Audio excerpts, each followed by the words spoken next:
Hello, you're listening to ReedyGeeks, a Walt Disney World podcast. My name is Andrew, and I'm joined today by Canada first, Mexico second, JJ. Of course. Just get it out of the way, move on to the fun stuff. I don't subscribe to the ideology. Never have, never will. I respect it, though. Well, and that voice is the successful bull runner, Sean. Yes, matadors don't last very long, so I couldn't sign up to be one of those, so I crossed the finish line. In today's episode, the Geeks discuss Disney Parks merchandise with special honorary geek Lauren St. Ange from Main Street Tourist.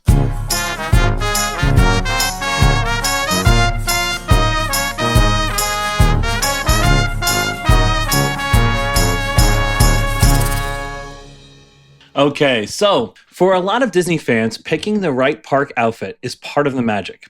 Whether it's a shirt that nods to a favorite ride or something that fits the vibe for the day, the outfit tells a story. And that's exactly what Lauren St. Ange does with Main Street Tourist.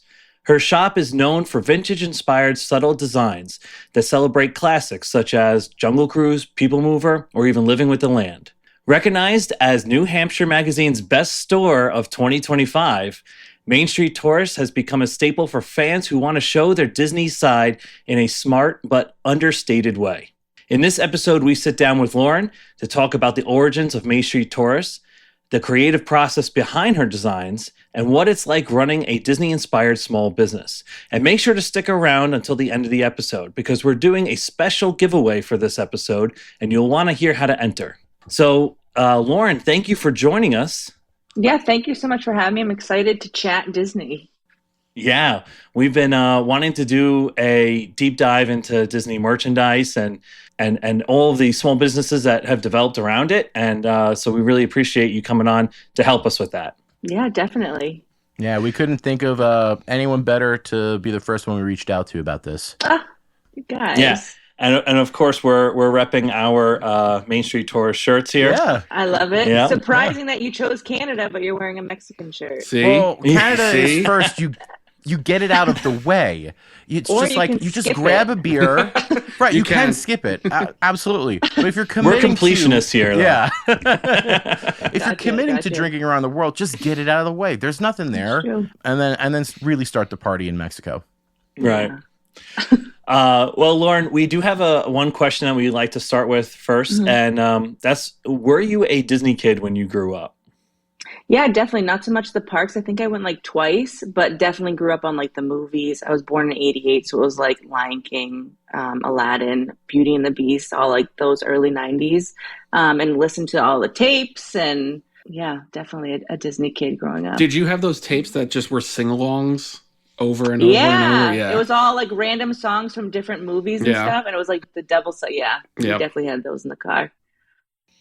When was the first time you went to the parks? Oh God, 98 maybe. Yeah, I have footage like my dad's like old like camcorder. Just cool to see the parks then. Yeah, that's great. Yeah, we're also 88s as well. Oh, nice. Yeah, so you get it. Yeah. Oh, yeah. Yeah. The Renaissance years. That's us. Yeah, I know. Oh my God. So, how did Main Street Tourist come to be? We had actually gone down as it with my family, my husband, 2 kids, and I wanted to get a shirt while we were down there. And I was in, I think it was the Emporium, and I was like, I am not really vibing with anything. And I found one thing, and it was this black and white, very plain, like Spirit jersey. So I bought that, but I was like, it's kind of weird that everything down here is like very colorful or like has Mickey Mouse plastered. And I get that you're at the parks, but like, that's not everyone. I don't want to wear like the same shirt that my 4-year-old has. It just like wasn't my style. So we came home from that trip, and I was a stay-at-home mom for 11 years, and my daughter was getting ready to go to kindergarten. I kind of was like looking for something to do that I could do while they were at school, but still be home for them. And I just thought it'd be kind of fun to maybe design merch that like I would want to buy and see like what that does. And I didn't really find anything like with other small shops at the time that were doing that. And it just kind of snowballed into like this big, very unexpected thing. Yeah. That's awesome. Yeah, that's great. Do you have a history or experience in graphic design, or was this a whole new pardon the pun, a whole new world for you. Yeah, no, this was a whole new world. I went to school for cosmetology, so I think I've always had like a creative side, but I've never touched design. I spent like that winter after we came back from that trip kind of like scratching the surface of like Photoshop, Illustrator, Procreate. I don't do my own designs anymore because it's just me that runs the shop, so I have like a little team of designers, but I'd say like the first 7 designs I did by myself. But yeah, no, there's a lot to those programs, and it was a lot. Yeah. Very overwhelming. Being the age that we were all hired. I know for myself, I was hired my first desk job, and they're like, can you learn like some Photoshop or something? I'm like, sure. What? I guess. Right? It's crazy that they were just learn some of that so you can like make a banner. It's a little overwhelming. Yeah. You go to click on something and it doesn't do anything and you're like, wait a minute. The mouse is not the mouse. Yeah. So how do you come up with the idea for like the next shirt? Like, you know, if you don't design anymore, does your designing team come up with the ideas, or? No, so I'll come up with the idea and I'll come up with a sketch. I'll put together a mood board, colors, the color of the blank that I want to use. And then sometimes I have a really detailed sketch of what I want. Sometimes it's a little bit more vague. But I was going off of the rides that I wanted to see shirts for. So like Spaceship Earth, People Mover, Living with the Land. And now that I've kind of gone through like my little bubble of favorite rides, I definitely am like paying attention to people's comments, and like sometimes I'll put like a suggestion box, and I like to go off that, but I also like to design like what I still like. There's so much you could design off of, but it's still very much ride focused and things that I think are a little bit underrated. Do you ever get like requests from customers or any outside external demands guide you into which ride to do next?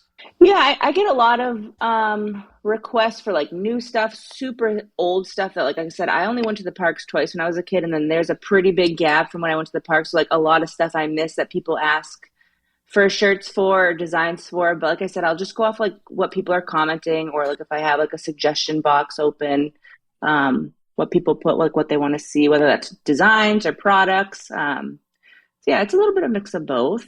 Wow. Nice. Okay, yeah. So what is the hardest part of knowing that your design is complete and ready for launch? Oh, God. I feel like they're never ready. I will get like really excited about something. And I have like a little group of friends that I'll send this out and be like, what are you guys' thoughts? And everyone's like, looks great. Or like sometimes they have notes. And I just feel like you're never quite 100% finished, but you just got to like go with your gut and step back and know when to stop. Mm. You'll drive yourself crazy. I don't know if you can tell by looking behind me, but this is my studio. So yes, I know that it's hard to tell when something is done.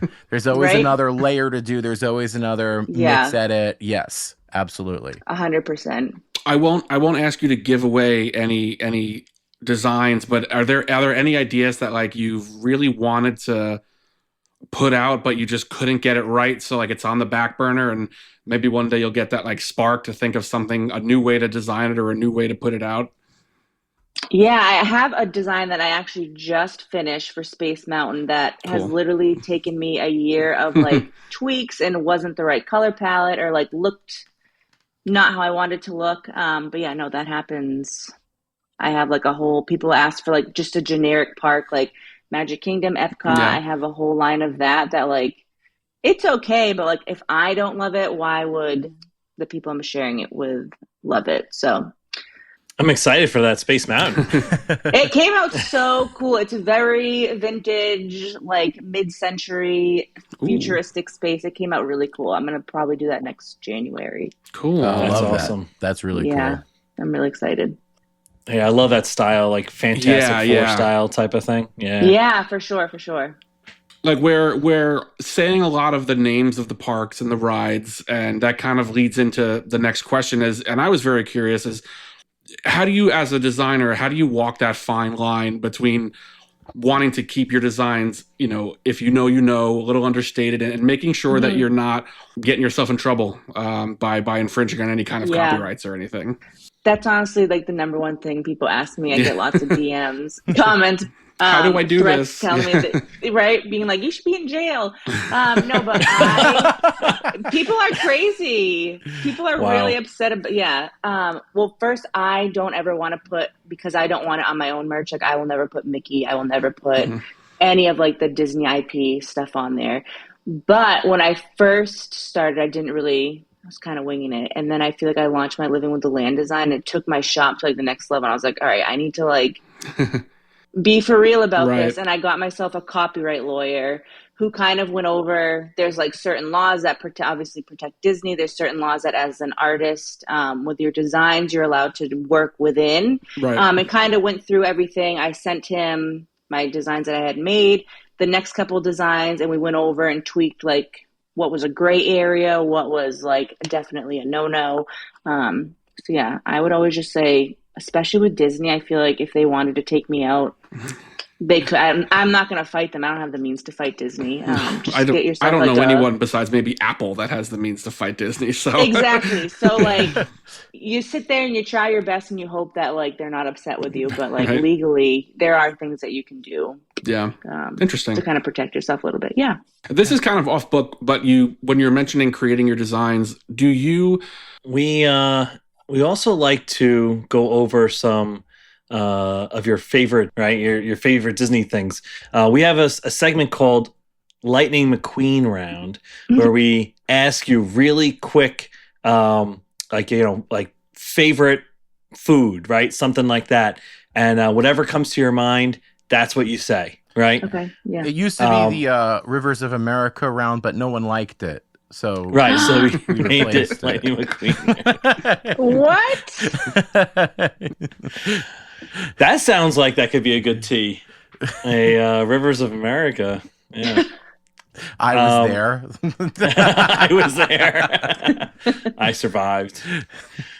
So sad. I have a bad feeling about this.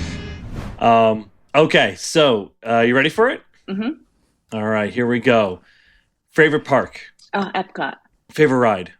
Spaceship Earth. Resort? Oh, Polly? Transportation?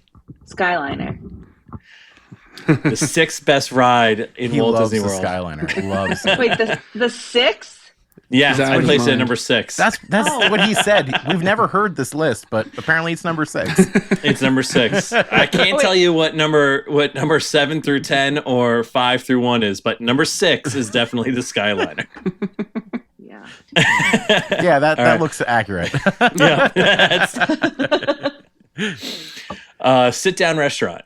San Angel Inn. Yeah, that's such a good one. It's a good one. I love that one. Quick service restaurant. The little place outside, like Animal Kingdom, where you can get like the oh my god, what are those drinks? The Pandora drink. Oh, the place with the little the cheese. What are those drinks called? Pongu something. Yes, that place. Okay, I love those drinks. Do they have bobas in them or like little? Yeah. That's my favorite drink. Ooh, favorite snack. Does like the Dole Whips count? Because the I Lava You float is like I have to have that every time. That's me. I'm a love a Dole Whip guy in the group. And favorite bar. Favorite bar, Baseline Tap House. Okay, does that count? Nice. A podcast favorite here. That is a podcast favorite. A lot of your answers, you fit right in. Honorary geek. Nice. Earned the title. Earned her. Yeah, earned the title. Perfect. Okay, so and then in addition to our Lightning McQueen round, just we often talk about what we call our non-negotiables, things that when we go down for a Disney World trip, what things we have to do no matter what. What would you put on that list for you? Stay on property. Oh. Not to sound like a snob, but I will never. It's just too good to be in that bubble to be off property. That's my non-negotiable. Yeah, it's so nice to just like not have to think about a car or a parking lot. Yeah. Everything's everything's taken care of for you. Yeah, it's 100%. Yeah. Okay, so what is more important to you, the rides or the vibes? The vibes, 100%. Yeah, I mean we're a Disney World podcast, and I think we'd be a Disneyland podcast if rides were more important at the end of the day. Disneyland vibes are just not it. I mean, it's It's all so rides. different. If you want to go on 20 rides in one day, go to Disneyland. It's great. Right. You have a snack and you go on a ride and you have it's a great day, but Disney World's got that. It's got vibes.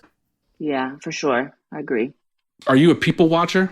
Oh yeah. What's your Disney's the best? Yeah. So what do you think is the best it. place to people watch in Disney? Baseline Tap House will put you right in the center of all those intersections. If you get a nice little seat outside, it's the best. Yeah. And there's another spot too on Magic Kingdom. It's like that little side street where they do like the silhouette drawing things. There's no one ever in there, and you can just see people walking by, but you're like tucked away, so like it's beautiful. That's like actually a great little sneaky spot to watch the parade too, because it's like the last spot to fill up, but the parade goes right by there. Yeah, yeah, for sure. I love that spot. Is there a ride or a show that's grown on you over the years? One that you didn't like before but do now? Hollywood Studios as a whole, to be honest with you, used to be like a skip for me because I was like, I don't really like Star Wars. But the more that I go, Hollywood Studio vibes, especially at night, are like the place to be a little bit. Yeah. It's really grown on me. Now it's like a must do when we go down. Yeah, the old Hollywood, the front of the park is awesome. And individually, all the parts are great. It's just the way they're connected that needs a little help. It's a little disjointed, yeah. But yeah, no, that Sunset Boulevard area, you sit on the fountain with like a drink or like a snack or a coffee or whatever, and it's a nice place to hang out. Yeah. My wife gets that gets a coffee, and I make her split that carrot cake whoopie pie over there. Oh my God, so good. It's so good. So how about adversely, any ride or show that is kind of fallen out of your favor over the last couple of years? I mean, my kids make me go on Figment, and that is just a little bit of a... He's cute, and I love Figment, but like that ride is just a little bit of like a fever dream for me. That's probably being generous. Yeah. It's just, I feel like you could do something cool with that space. Yeah, and apparently before we could remember it, it was once a very cool, unique ride. Yeah, it got a redo right when we were able to start remembering things, and it's not so great. Yeah, it's like feels like kind of just like slapped together a little bit. Yeah. If you could fix one theme park attraction, which one would you pick and why? Fix it? I don't know. I will say, I don't know if like this is like, I love Slinky Dog. It's like a fan favorite with our family.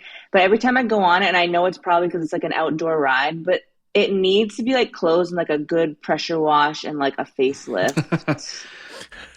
Oh, I thought you were going to say that the line is too hot, because that would have been my plus up for Slinky Dog. That line is brutal. You need some shade. That whole area. That whole area of Hollywood Studios is brutally hot. Yeah. We went to Woody's Lunchbox this last trip, and they were like, we added umbrellas. And I was like, you need more. It's still like 1,000 degrees up here. We're dying. Yeah. It's only the surface of the sun. It's Orlando. Yeah, for real. Just put a roof over it, the whole thing.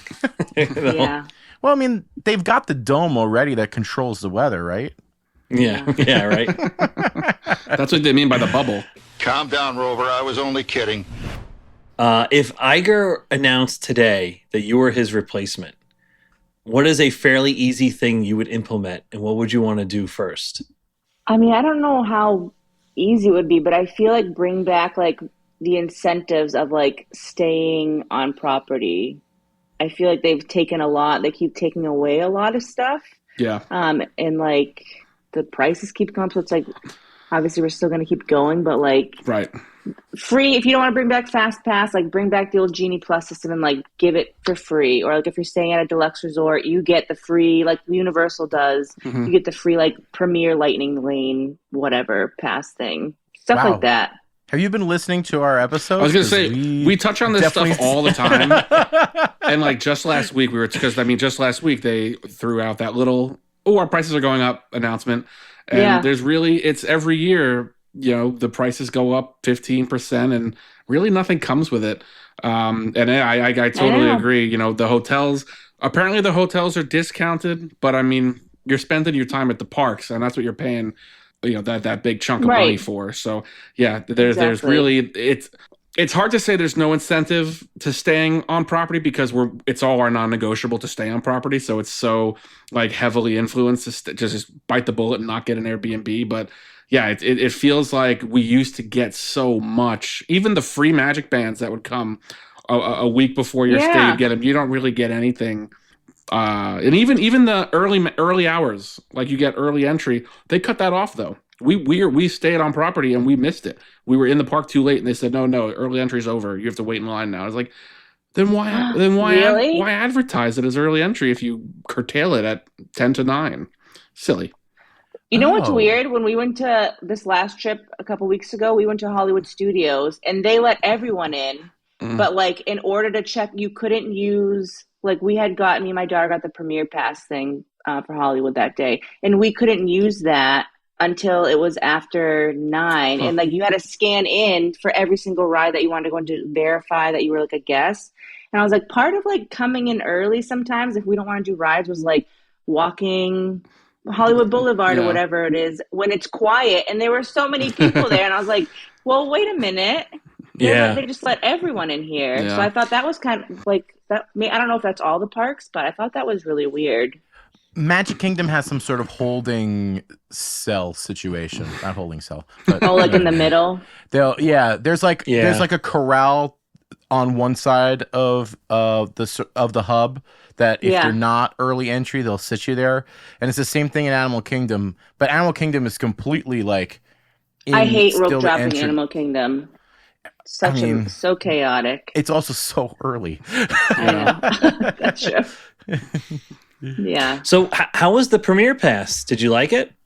Yeah, we've used it a couple times.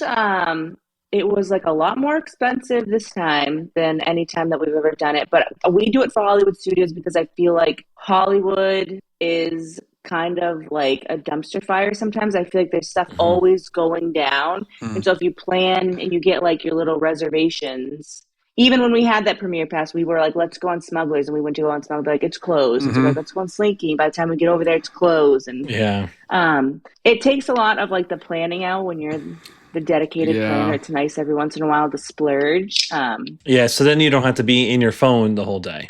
Yeah, I only usually do it when I'm like with my kids, just because again, it keeps me off my phone. It just allows for a lot of flexibility throughout the day.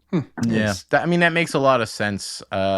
We don't have kids, but I could definitely see that, especially like you're talking about like a mother-daughter trip where you're just like, it's just us. Like, let's make sure that it's easy and special, and you get to go like, what do you want to do? We can just do it. Definitely, for sure. Yeah. All right. Well, thank you again, Lauren, for joining us and sharing your story of Main Street Tourists. Yeah, you're welcome. But we still need your help because in our main segment, we are going to be talking about Disney's official merchandise. And since you're the expert, you can help us out here. Oh, God. Where it's slipping, where it shines, and, where it needs a little extra pixie dust. Right? Yeah. So we're going to call this our progress report of Disney merchandise. Because it does have a lot of good things going for it. I particularly like all of the home line. My wife and I always get something for every time we go down to Disney World, something for the house, right? Whether it's a dish towel that just does not absorb any water. I hate that. They do not. They look so great, but they do not absorb a thing. Apparently they're decorative. I don't know. But what do you? Where do you think Disney stands right now on their merchandise? I think Disney, I think the merch has come a long way. I do think within the last 6 months, you can see small shop influence on some of the really girly stuff. I've noticed, which is kind of cool. Same with trying to think what they have. They've had that whole Sorcerer Mickey Phantasmic collection that they had. I thought that was really good. But yeah, I think there's some work to be done in terms of just design and quality. But again, it's Disney, so I feel like people are going to buy whatever. Yeah. You know what I mean? Yeah, they want to remember their vacation, and they'll see something that has some IP that they love, and they're just gonna go for it. Yeah. I'll start us off and give my first official point. This is specific to clothing. There's too many logos. A very common piece of merch that you'll see in the parks is like a picture of Mickey, and he's, which is a logo, on a ride with the ride's name underneath it, and then the park where the ride is. So it's 3 logos on one shirt, and it's like at least 2 logos too many. I see what you're seeing. They are getting a little better at this, because sometimes you'll see something where it's like just the logo of the thing, and you're like, that's a big improvement. But like, also, is that a big improvement? You're just putting the logo on the shirt. A little bit. It's always off. But you're just putting the logo on the shirt. How is that a huge improvement? That should have been what they were doing. Yeah, I agree. I will say that in World Showcase, I feel like you find a lot of improvement. I don't know if they've always done this, but I was just in the Mexico Pavilion, and the restaurant there, the Sun and Hell. Yes, that restaurant had their own shirt. It was just the restaurant's name, and had like an agave flower there, right? And so like that was good. It didn't say Disney World on it, and it must be not Disney's particular merch, but the fact that they're allowing them to sell in there, I think is good. And maybe they're getting ideas from their own, third parties. Yeah. Oh, yeah. Yeah, it's interesting because we were just, a couple minutes ago talking about, realistically, if Disney wanted to, they could probably come down and have a vast impact on all the independent sellers. Like they could like come down on everybody. But do you think there's a part of Disney that is like kind of happy that shops like yours exist, because it kind of lets them see maybe what people like, and without having to like do their own research, but right, we're the guinea pig, almost like hey, this store is doing great, and they have these great designs, and people want to see more stuff like that. And I still think there's a long way to go, because on my last trip I was one of the things I was talking about. And I think we ended up cutting a lot of it, because we were like, we're going to talk about merch in like 2 weeks, so let's stop going off on a tangent about it now. But seeing how many shirts are made by either independent sellers or just people at home making stuff on their Crickets or in an Etsy shop, like there are so many creative people out there making these hilarious and really fun shirts, and like Disney is still just printing Mickey Mouse 4 times on a t-shirt and throwing the logo on it and selling it for $45. And there's people are very obviously getting their merchandise elsewhere. And like Andrew said in the intro, people love to planning an outfit for a day in the Disney park is a huge part of people's day. So it's interesting to see how much influence these independent sellers have on people's shopping habits at Disney World. Yeah, and Disney World is the only place that I will compliment a stranger on their like shirt or whatever. That's so funny. I think for me is going back to like why I couldn't find a shirt. Everything just feels very loud. Not everything. There's a couple things, but like everything feels very loud. Whether it's the color of the shirt or the colors that they used in it, or there's like a lot going on, or like you said, there's a lot of logo. There's a lot of type. It's just like you can scale it back a little bit, but we don't have to go so far where we just put a Mickey head on the pocket. You know what I mean? There can be like a middle ground there. And I think they're missing that a little bit, missing the mark. Absolutely. Yeah. The thing is too, when I go in there and I see stuff, like you said, it's expensive. And when you look at the quality of it, we were looking for a shirt for my daughter, and the kids stuff at least was like direct to garment, which is it's usually not that great of a quality. It looks patchy. It doesn't come out good. And they were selling for like $35. And I just feel like people buy this though. People are in the parks, whether it's their first time or like we were kind of stuck. My daughter wanted a shirt. We had no other option, so we had to buy it. Like, so it's like, are they even worried about the merch? Because the merch sells regardless of the quality. Especially the kid merch. Exactly. Yeah. So like, are they worried about it? I don't know. It's funny because we've whether we've talked about it on the podcast or off air, we've talked about how it's funny when you sit back and think that like we are not always Disney's target audience, target like demographic, Right. like people that are fortunate enough to go to Disney World 2, 3, maybe 4 times a year, who are not always buying merch, but like they want the families who are taking their once in a lifetime vacation, who are going to buy every Right. Magic Kingdom t-shirt, every Disney World t-shirt they see. So, you know, they're not really targeting, you know, the adults who come down 3 or 4 times a year to sell t-shirts to, because they're obviously getting their money from us. In other ways. Yeah. Yeah, no, that's right. And it might just take them a while to kind of shift gears, right? Like, you know, back in the early 2000s and 90s, everyone had a Hard Rock with the city that you went to Hard Rock on, right?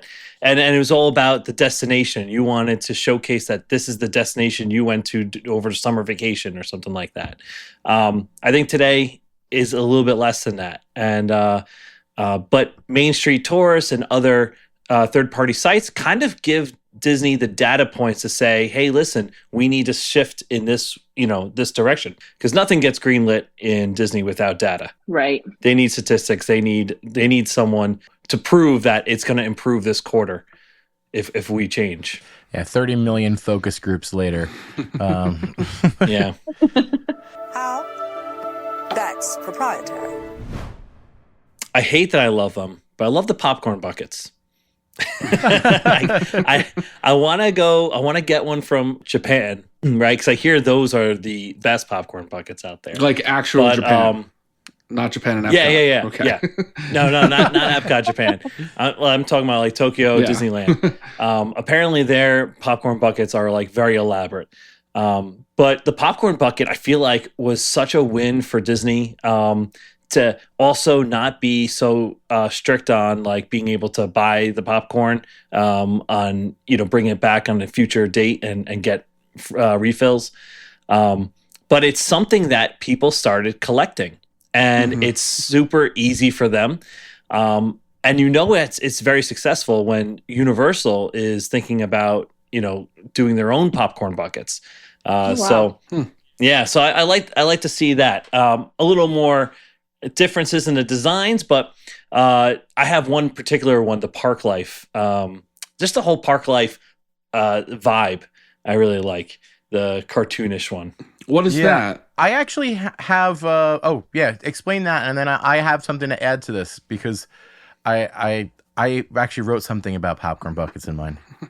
Oh yeah, yeah.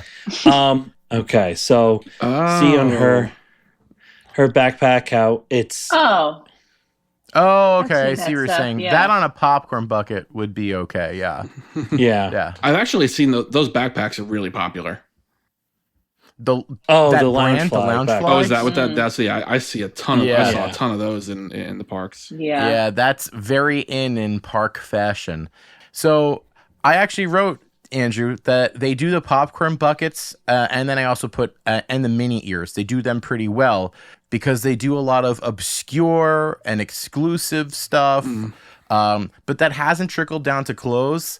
And quite frankly, it really hasn't trickled down to men's stuff. It's either family stuff or women's stuff. That's true. It really hasn't come for the guys yet. You know, although I guess Spirit Jersey does do exclusive stuff, and that's for everybody. So maybe caveat: Spirit Jersey's doing stuff all the time. Some of the Spirit jerseys are really cool, but goodness, are they expensive? They're so expensive. And hit or miss too. Sometimes they're awesome, and sometimes no, thank you. Yeah, I think that a lot of the fun things about Disney merch are like the things that people go out of their way to collect. Like people go nuts for pins, mini ears, I guess, but like the things that kind of are limited drops. Like I used to be, I don't really use Facebook too much anymore, but I used to be in a couple of like Disney groups, and people would post when they're dropping a new Spirit jersey, new mini ears, or things to like people would, you know, obviously people that are locals with annual passes who don't have to pay to get in every day would go and line up just to buy these new things. And they create this culture of, you know, people collecting things. And I think that's more fun. But it, you know, that doesn't really translate much to like just your everyday regular t-shirts and stuff. Yeah. Also a little bit of a toxic environment with people waiting hours for the Figment popcorn bucket. That too, just to sell them. Oh, and then the resellers. Yeah. Right, just to resell them. Yeah. Lauren, you Main Street Tourist sells pins, correct? I just started. Yeah, I wanted to get in on it because it looks like just like such a fun thing to like get into. And I have some pins from when like we first went to the parks like in the 90s. I'm not like as intense as some people, but like I think they're just like so like the mystery ones. I love watching people do like the unboxing. Yeah, they're just so fun to watch. Yeah, my wife gets really into the pins when she's at the parks. Like she went real hard into one of the mystery pin sets when we were there in May together. It was very funny. She got very into it. She's like, I gotta complete the set. It's funny. Any other points, JJ? You had a couple others. I want merch for the goodbye tours. I went in May specifically to say goodbye to Muppet Vision 3D. Oh, yeah. And I would have bought a really bad Muppet Vision 3D t-shirt if there was one there, and it wasn't there. So they missed out. It does feel like a missed opportunity with Dinosaur, too. And Dinosaur. Both of those rides, I was looking for, like, just a shirt with the ride logo, just so that I'd have it, and neither place. No, but it would have been Mickey on Dinosaur with the name Dinosaur in Dinoland, USA, in Animal Kingdom, in Walt Disney World. Probably still would have bought it. I wouldn't have worn it. Hated it. My last one is more predictable variety. So when you're in those big merch shops, they kind of feel all the same. And then just randomly, they'll have like one thing that's cool. And it just feels so out of place where like there should be more dedicated locations for like this is where the exclusive stuff is, you know? Yeah. You know, that used to be something from the 90s, so where you wouldn't find merchandise from Adventureland and Frontierland, or you wouldn't find regular Mickey merchandise in Frontierland. Yeah, you had to go to the place. You'd have to go to Main Street in order to get that. And they really have gotten away from that. Is that what you're talking about? A little bit, but some of that is still happening. Like you can't buy the shirt from the Mexico Pavilion anywhere else. So some of that is still located geographically, outside of the ride that you just went on. Sometimes there's a shirt for that ride. Like every once in a while there's something random. My example for this is I was with my wife at the parks right after Turning Red came out, and randomly in the front of Hollywood Studios, among all the same merch that everybody else had, there was just a shirt that was like a tour shirt for the band from that movie, Four Town. So it's like the front was like a picture of the fake band, on the back were like the fake tour dates. And it was a cool shirt. That's pretty cool. And she bought it immediately, and you just had to be there in that moment, or had to be there, know it was there, which is a little odd. Like there should be like a location where the cool new stuff is, so that just, go to this place, even if it's in Springs or something, just so like this is where the new stuff is. Go to this store. Yeah. Mm-hmm. Even like the World of Disney store nowadays just kind of feels like a big nothing. Like it's same thing as Emporium. It's all very repetitive. Yeah. I will say though, when we have a saying in our household is see it, buy it, right? Like if you see something that you like, buy it now. You could always return it, and you can return it anywhere in Disney. Oh yeah. Right? You could return it tomorrow if you decide against it, but if you see it, you may not see that ever again. Yeah. There's sometimes that happens, and if for some reason it's just at that one location, and that one particular design or version of that shirt or something like that. So see it, buy it, and then decide. Sleep on it. Yeah, that actually is a good tip. The merch store in your hotel room, in your hotel, like the hotel lobby merch store, you can do your return there right before you leave. Right. Exactly. Yeah. Hotel merch is also really good. Like some of the best merch I've seen is like the better some stuff of the is hotel merch. Some of the exclusive hotel, like I don't know that the value resorts sell a lot of merch, but like the higher up in the tiers you get at the resorts, the stuff in those gift shops are really nice. There was a pretty cool. I stayed at All Stars Sports. There was a pretty cool, like if you like the Fab Five, like There was a really cool All-Star Sports with like Minnie and Mickey and Goofy and stuff on it, and it was a solid design. I was like, that's a good design. And it's for the Value Resort. It was pretty cool. That is cool. I've got one more thing, and it's more about the future outlook on this. Let's hear it. Okay. All right, let's go. I do not want them to start using AI to make merch. Ugh. Oh my God. Everything that I see that's AI design work all looks the same. Yeah. And I get it, like people have artistic styles, but when the AI machine has a style and it's the same on everything, it's not a style anymore. I'm just fundamentally against AI taking anything that a designer or a creative, whether it's music, movies, absolutely. I'm fundamentally against anything AI. And yeah, it'll be interesting to see how that, because it's definitely some version of that is definitely coming. Disney's not going to be above using AI for stuff, but it'll be interesting to see kind of how that goes and how easily you'll be able to tell that, like, oh, that was just AI generated. It's very easy Yeah. to tell. There's the amount of small shops that use AI for their designs is like, but like you said, the AI is like an algorithm. Yeah. So you guys, all those designs, you can pick them out of a lineup. They all start to have like little tiny similarities. Yeah. It's so frustrating. Mm-hmm. Oh yeah, especially someone that's kind of, I would imagine us. If you're doing a small shop, it's supposed to be something you're passionate about, and you're like taking a shortcut to go doing it. Yeah. I think there's like a lot of small shops that don't really run with a lot of integrity. No, unfortunately. it's very disheartening. Yeah. Because I understand AI is coming and stuff, but why isn't it coming to like do like spreadsheets and pivot charts and like make doing taxes easier? Right. Why isn't it doing that stuff, but it's doing the stuff that people love doing? AI is coming for telling stories, making music. Like, that's insane. Yeah. Yeah. Like, that's the stuff that people like doing. Like, people should use the machines to get away from the stuff we don't like to do, the stuff that we're doing just to get by, and we should be able to do the stuff that we want to do ourselves. Yeah, for sure.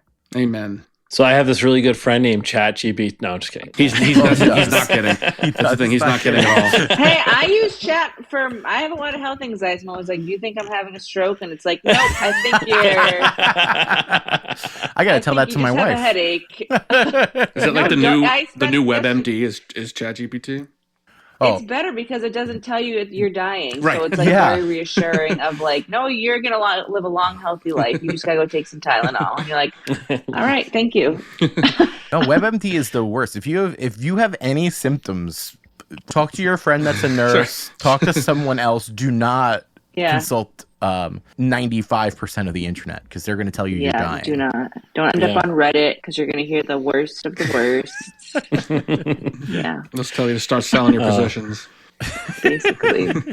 Well, I think if we were to grade Disney merch, I would give it the same grade that Mr. Perrette in 8th grade social studies gave me. Has the ability to do better. Have you done better?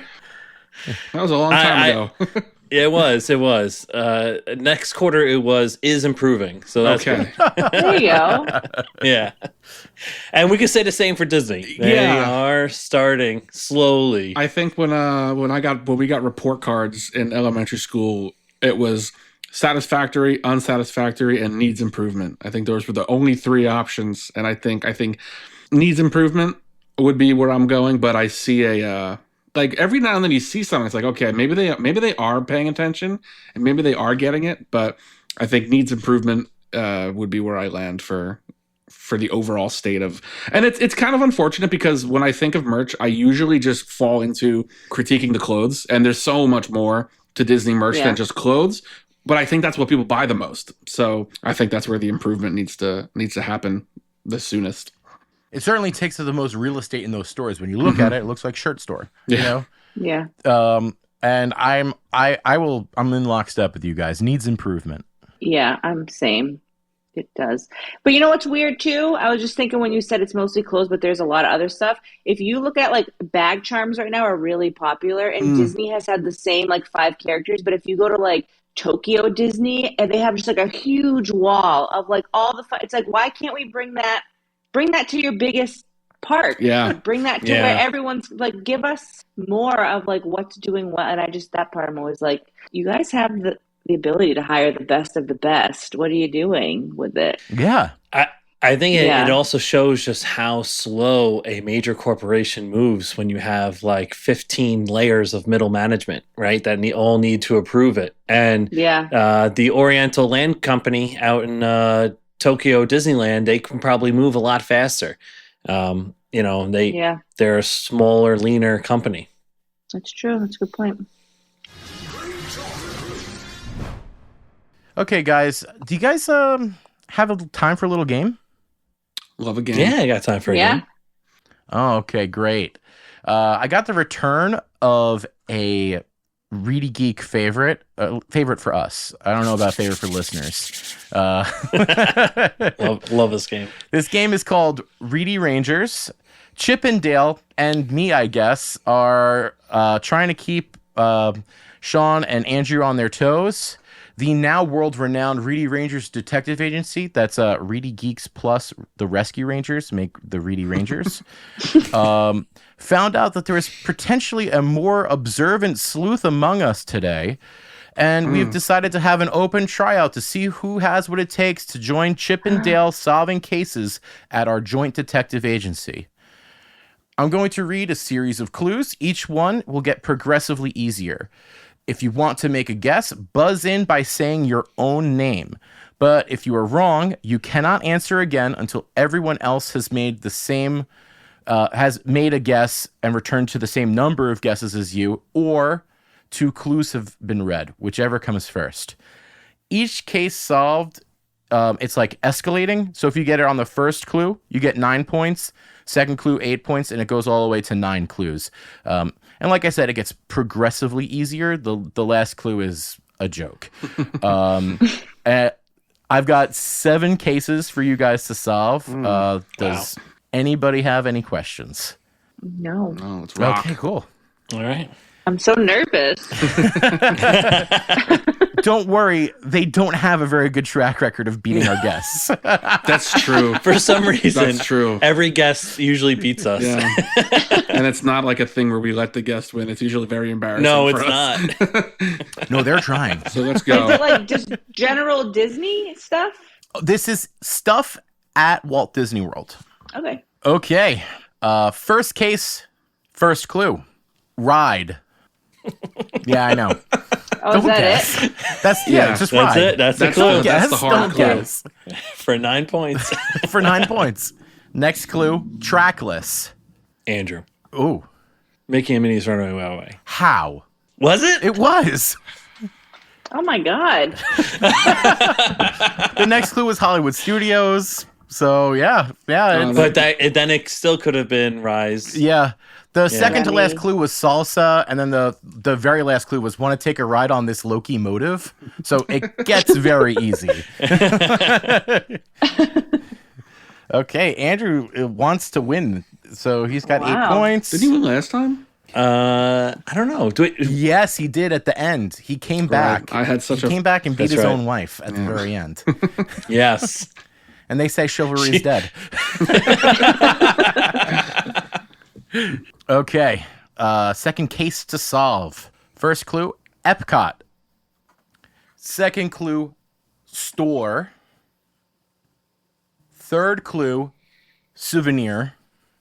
There's so many. Fourth clue, smells. Oh, I don't know the name of it. Is this your guess? You can just describe it. I'll tell you if you're right. Oh, the perfume shop in France Pavilion? No. Oh, The cologne Andrew. the cologne shop in Norway. It is. You were so wow. I close. didn't even know there was a cologne shop in there. It smells really good. yeah, really. It's I a bought Guerness. cologne from there one time. It's a Yeah. Guerness store. Guerness, So it's yeah. got. I don't even know what it's like. I don't even know the name of the shop, but I know it's a really tiny little room with floor to ceiling colognes and perfumes by this guy. He was actually there when I was there. Yes. I was gonna guess. You really? I was gonna guess Yeah. Mouse Gear. Who? Mouse Gear, the old shop or the old store that was there, and it had a terrible smell. Everyone always complained about the smell in there. Oh, it's back at the one in Epcot, the big store in Epcot, the Connections one. The bad smell is Yeah, bad? that has a bad smell. It smells terrible in there.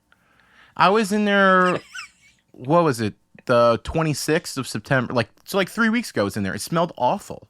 I was like, what is going on? It must be the location. It's it's like it's built over like a burial grave. They didn't sewage remove or something. Very, very sewage nasty sounds way better sulfur. than Andrew's thing. Mine's from a movie, Poltergeist. Yeah.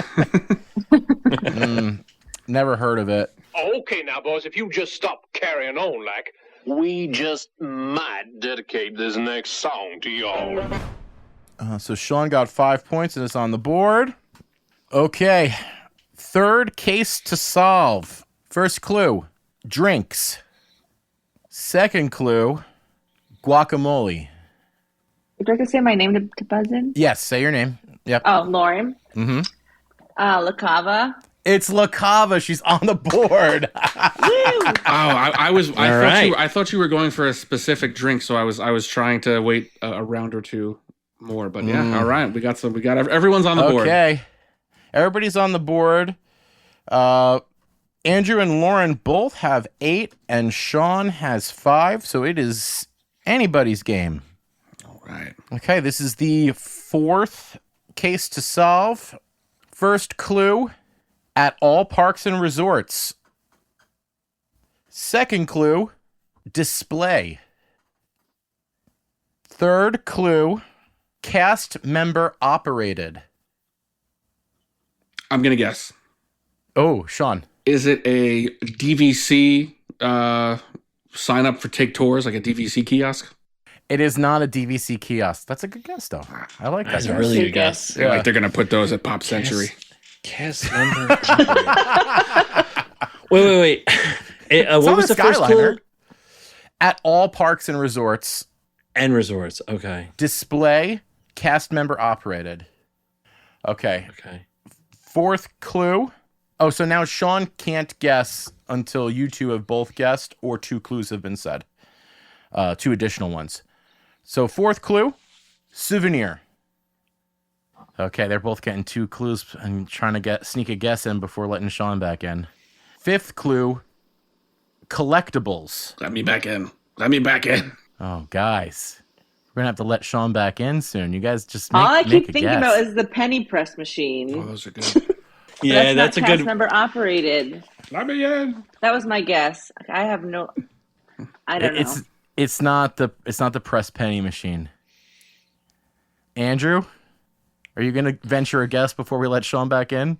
I'm going to guess an engraving station. Incorrect. Okay, Sean, you're back in. It's pin trading boards.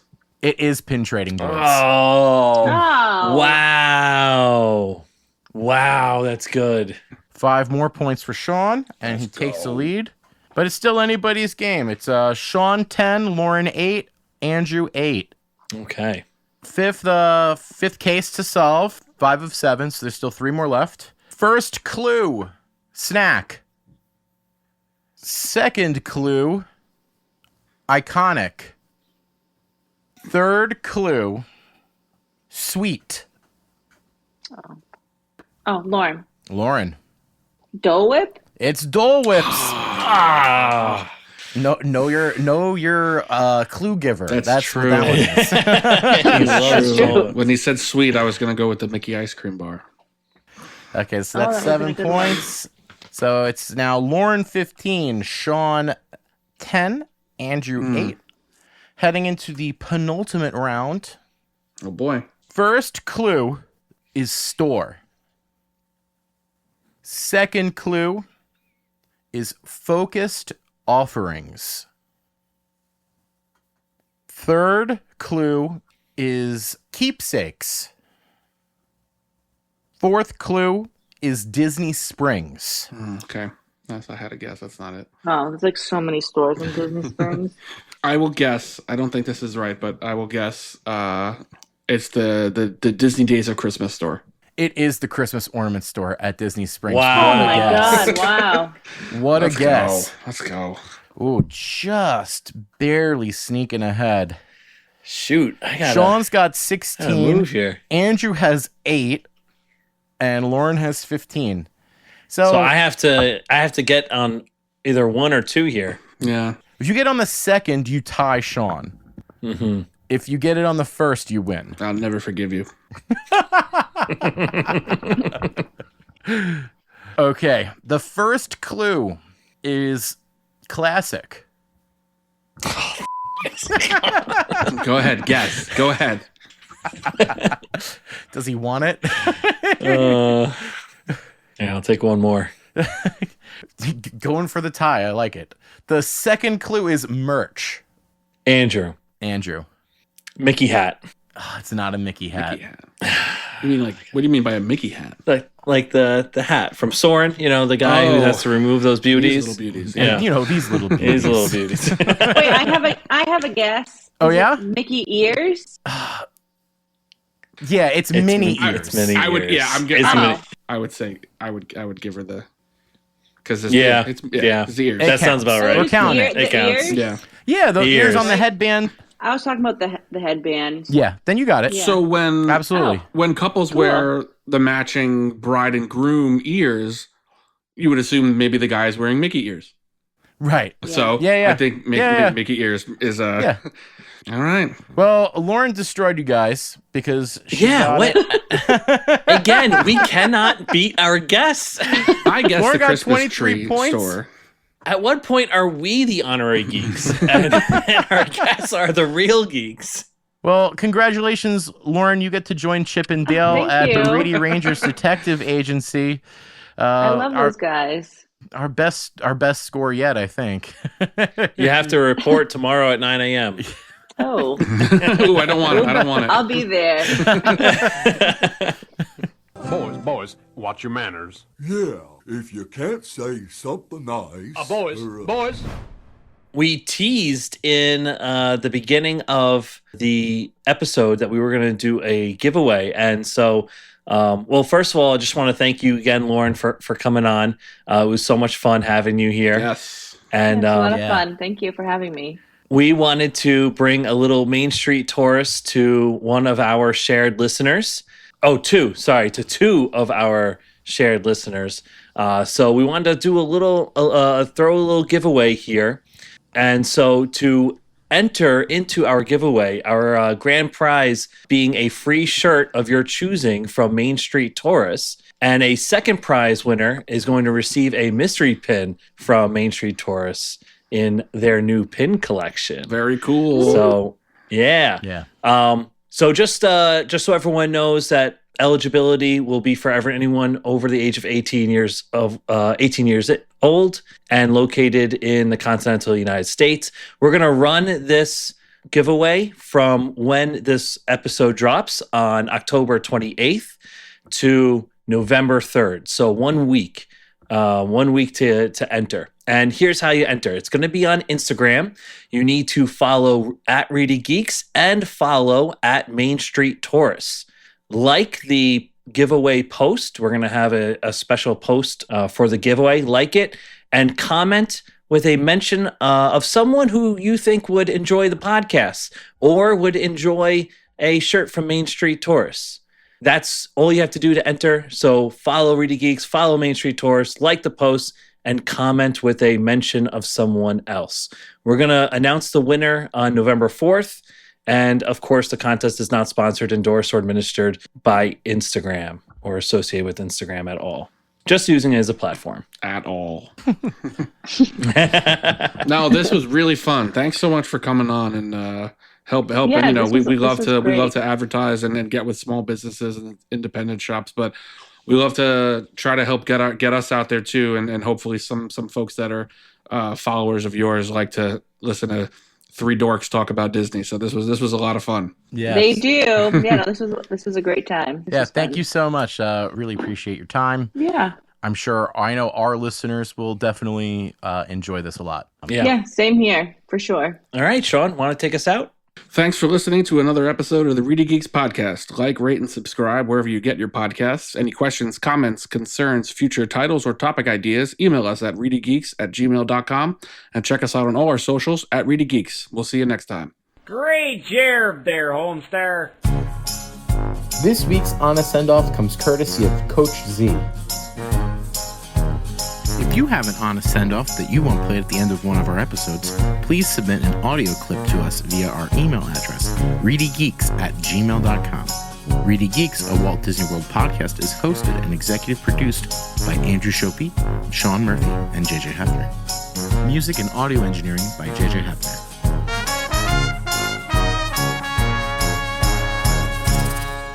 Bon voyage.